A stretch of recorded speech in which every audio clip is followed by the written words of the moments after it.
Hello friends, मैं दिवाकर कुमार आप सभी का स्वागत करता हूं अपने चैनल जीके विद डीके पे।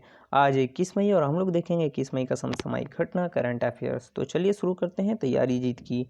और पहला प्रश्न, हाल ही में किसे बैंक ऑफ इंडिया के निर्देशक बोर्ड में नामी सरकारी निर्देशक नियुक्त किया गया है? तो अभी वंदिता कोल को नियुक्त किया गया है। बैंक ऑफ इंडिया का स्थापना 1906 में हुआ था। इसका हेडक्वार्टर मुंबई में है। बैंक ऑफ इंडिया के जो निर्देशक बोर्ड है उसमें कुल 8 सदस्य होते हैं।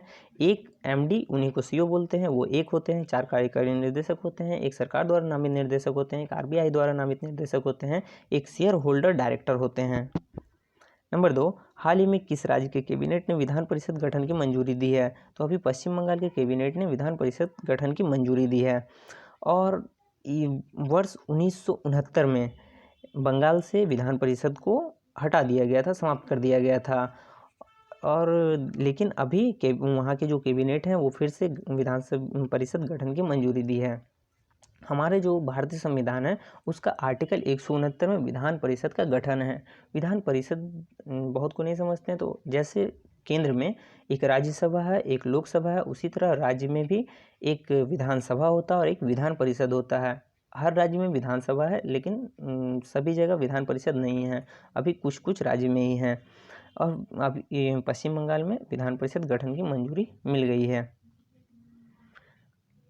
वैध आपके द्वार योजना किस राज्य में शुरू किया गया? तो ये मध्य प्रदेश में शुरू किया गया है और इसे आयुष मंत्रालय द्वारा शुरू किया गया। आयुष का फुल फॉर्म क्या होता है? तो आयुर्वेदा, योगा, न्यूरोपैथी, यूनानी, सोवारिकपा, हेम्योपैथी।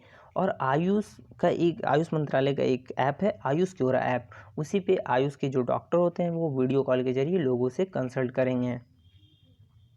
फेक बस्टर डिटेक्टर जो ऑनलाइन फ्रॉड का पता लगाने के लिए किसने विकसित किया है? तो आईआईटी रोपड़ द्वारा विकसित किया गया है। बिना परमिशन कोई मीटिंग वगैरह में घुस जाते हैं, उसका पहचान करने के लिए ऑनलाइन एग्ज़ाम में जो फ्रॉड वगैरह होता है उसको रोकने के लिए और किसी की छवि को इंटरनेट पर बिगाड़ने के लिए जो प्रयास किया जाता है उसको भी रोकने के लिए ये फेक बस्टर का यूज़ होगा। ये 90% तक एक सटीक जानकारी देता है। नंबर 5, हाल ही में सुर्खियों में रहने वाला डार्विन आर्क किस देश में स्थित है?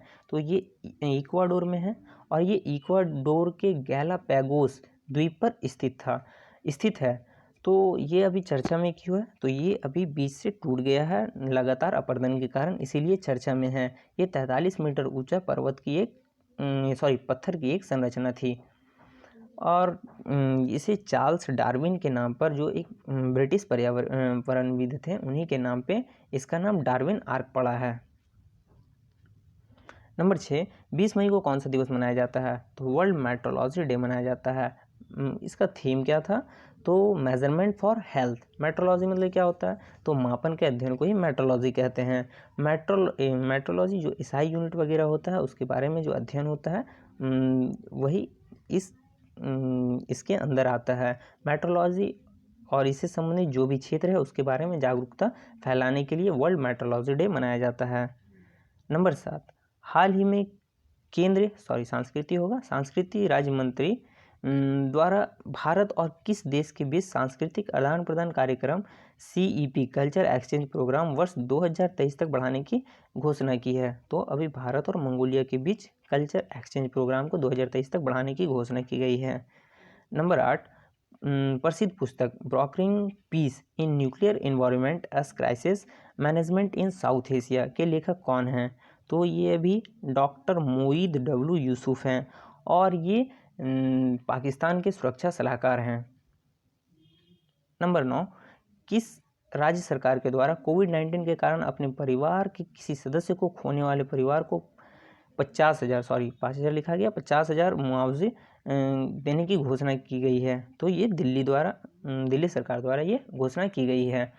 तो कोविड-19 में अपने परिवार के किसी सदस्य को खोने वाले परिवार को 50,000 रुपया और जो बच्चे अनाथ हो जा रहे हैं उनकी पढ़ाई तथा उसका पालन पोषण सरकार के द्वारा किया जाएगा। और परिवार में अगर एकमात्र कमाऊ व्यक्ति थे और उन्हीं का कोविड के कारण निधन हो गया है तो उन्हें 25,000 रुपया प्रतिमाह दिया जाएगा। 2500 रुपया प्रतिमाह दिया जाएगा। नंबर 10, हाल ही त्रिपुरा राज्य ने एक ऐप लॉन्च किया है केंद्र तथा राज्य द्वारा चलाए जा रहे योजनाओं की जानकारी के लिए। उस ऐप का नाम क्या है? तो जागरूक त्रिपुरा। और इसके द्वारा केंद्र तथा राज्य द्वारा जो भी योजना चलाए जा रहे हैं उनके बारे में जानकारी मिलेगी और जो भी एलिजिबल होंगे वहीं पे वो रजिस्टर भी कर सकते हैं। अच्छा, टोटल त्रिपुरा में अभी कितना योजना चल रहा, तो 102 योजनाएं केंद्र और राज्य को मिला के 102 योजनाएं चल रहे हैं। इसे किसने बनाया है, तो इजी गोव जो जियो ग्रुप की एक कंपनी है उसने बनाया है। 18 मई 2021 को जारी स्मार्ट सिटी मिशन रैंकिंग में देश का कौन सा राज्य पहले स्थान पर रहा, तो अभी झारखंड पहले स्थान पर था और दूसरे स्थान पर राजस्थान था। ये जो स्मार्ट सिटी मिशन है ये स्टार्ट कब हुआ था, तो ये 25 जून 2015 से शुरू हुआ है और ये किसके अंदर आता है, तो ये minister of house and urban affairs के अंदर आता है, मंत्रालय के अंदर आता है। और जो अगर शहर की रैंकिंग देखें तो उसमें भोपाल पहले स्थान पर था। आदिवासी और जनजाति स्कूल में डिजिटल ट्रांसफॉर्मेशन के लिए जनजाति मंत्रालय ने किस कंपनी के साथ समझौता किया है, तो अभी माइक्रोसॉफ्ट के साथ समझौता किया है और इस समझौता के तहत माइक्रोसॉफ्ट 250 एकलव्य जो स्कूल है उसको अपने अंडर ले लिया है और माइक्रोसॉफ्ट आर्टिफिशियल इंटेलिजेंस पर आधारित कैरिकुलम जो होगा उसको ट्राइबल स्कूल में हिंदी और इंग्लिश में देगा। नंबर 3, ग्रामीण क्षेत्र में स्वास्थ्य बीमा के लिए पे पॉइंट ने किस कंपनी के साथ समझौता किया है, तो डिजिट जनरल इंश्योरेंस के साथ अभी पे पॉइंट ने समझौता किया है। और कोरोना वायरस हॉस्पिटलाइजेशन पॉलिसी के नाम से एक हेल्थ इंश्योरेंस शुरू किया गया है जिसमें 2 लाख रुपया तक का इंश्योरेंस के लिए प्रीमियम 788 रुपये का होगा और 1 लाख का भी मतलब कि इंश्योरेंस है। ये डिजिट जनरल इंश्योरेंस है, ये अपना पॉलिसी ऑनलाइन बेचेगा और पे पॉइंट है वो ऑफलाइन तथा अपने क्लाइंट्स को ऑफलाइन जैसे बेचता है उसी तरह बेचेगा। नंबर 14, कोविड-19 के मरीज को ट्रैक और मॉनिटर करने के लिए किस राज्य ने home isolation tracking covid app launch किया है, तो ये अभी बिहार ने लॉन्च किया है जिसको पीएम मोदी द्वारा प्रशंसा भी किया गया है इस ऐप का।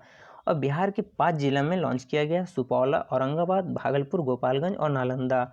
इससे क्या होगा, तो हेल्थ केयर जो वर्कर है उसे जो भी कोविड का मरीज है जो होम आइसोलेटेड है उसके उनके निगरानी में उनको मदद मिलेगी, वो कब कौन सा दवाई लिए हैं, उनको कौन सा दवाई देना है वो उस ऐप के जरिए उनको पता चलेगा।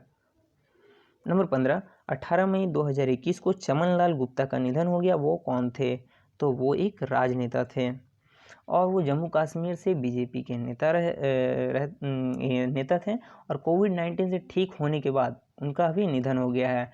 2002 में वो केंद्रीय खाद्य प्रसंस्करण उद्योग मंत्री रह चुके हैं और रक्षा राज्य मंत्री भी वो रह चुके हैं। नंबर 16, हाल ही में किस संस्थान के द्वारा SARS-CoV-2 के विभिन्न म्यूटेंट स्ट्रेन्स का पता लगाने के लिए एक नया मल्टीप्लेक्स RT-PCR किट विकसित किया गया है, तो अभी ये श्री चित्र Trinamool institute for medical science and technology द्वारा पता लगाया गया है और यह विज्ञान और प्रौद्योगिकी विभाग का एक प्रमुख संस्थान है। नंबर 17, निम्नलिखित में से किसे 2020 का मिलेनियम टेक्नोलॉजी प्राइज का विजेता चुना गया है, तो अभी शंकर बालासुब्रमण्यम और डेविड कैलरनमैन दोनों को मीन्स 1 और 2 दोनों को चुना गया है और ये सीक्वेंसिंग टेक्निक के विकास के लिए इन्हें ये पुरस्कार दिया गया है। इससे क्या होगा, तो DNA को सुपरफास्ट टाइम में पढ़ा जा सकता है और यह पुरस्कार टेक्नोलॉजी एकेडमी फिनलैंड द्वारा दिया जाता है। और शंकर बालासुब्रमण्यम ये भारतीय मूल के ब्रिटिश प्रोफेसर हैं, जबकि ये डेविड कैलरनमैन ये एक ब्रिटिश बायोफिजिकल केमिस्ट हैं और 2004 से ये पुरस्कार देना शुरू किया गया है। नंबर 18, हाल ही में किस वर्चुअल करेंसी 600 बिलियन डॉलर की गिरावट किस वर्चुअल करेंसी में 600 बिलियन डॉलर गिरावट देखने को मिला है, तो अभी बिटकॉइन में देखने को मिला है और बिटकॉइन विश्व का पहला ऑनलाइन करेंसी है और 2009 में ये शुरू हुआ था। अच्छा, ये गिरावट क्यों आया ऐसे, तो एलोन मस्क ने कुछ दिन पहले बोला कि टेस्ला अब क्रिप्टो करेंसी का यूज़ नहीं करेगा, मतलब लेन देन उसे नहीं करेगा और चाइना ने भी क्या किया, तो एक कारण चाइना भी है, तो चाइना ने बोला कि हमारे यहाँ लेन देन में क्रिप्टो करेंसी का यूज़ नहीं होगा, इसी कारण इसमें एक भारी गिरावट देखने को मिला है। नंबर 19 मई 2021 को भारत मौसम विभाग IMD ने चक्रवाती तूफान यस के आने की चेतावनी दी है। इसका नामकरण किस देश ने किया है? तो ये भी ओमान द्वारा किया गया है और ये इससे बंगाल, ओडिशा प्रभावित होंगे और ये अम्फान के बराबर ताकत चक्रवात अम्फान के बराबर ताकत रखता है और बंगाल की खाड़ी से उत्पन्न होने वाला ये पहला चक्रवात है और वर्ष का ये दूसरा चक्रवात है, क्योंकि इससे पहले तौकातो आ चुका है, तौकाते। और यस, तो इसका मतलब क्या होता है? इसका नाम तो ओमान ने रखा है, तो इसका मतलब निराशा होता है।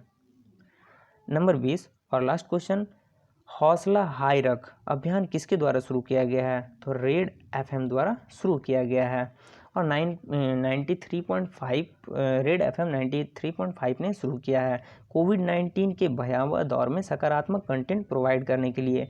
और इस अभियान में इनका जो मुख्य चेहरा होंगे वो सुरेश रैना तथा बॉलीवुड के म्यूज़िक कंपोज़र शेखर रवजियानी, जो म्यूज़िक कंपोज़र हैं, वो होंगे। तो आप सभी को धन्यवाद। लाइक कीजिए, शेयर कीजिए, सब्सक्राइब कीजिए। मिलते हैं अगले वीडियो में। अभी के लिए बाय, टेक केयर।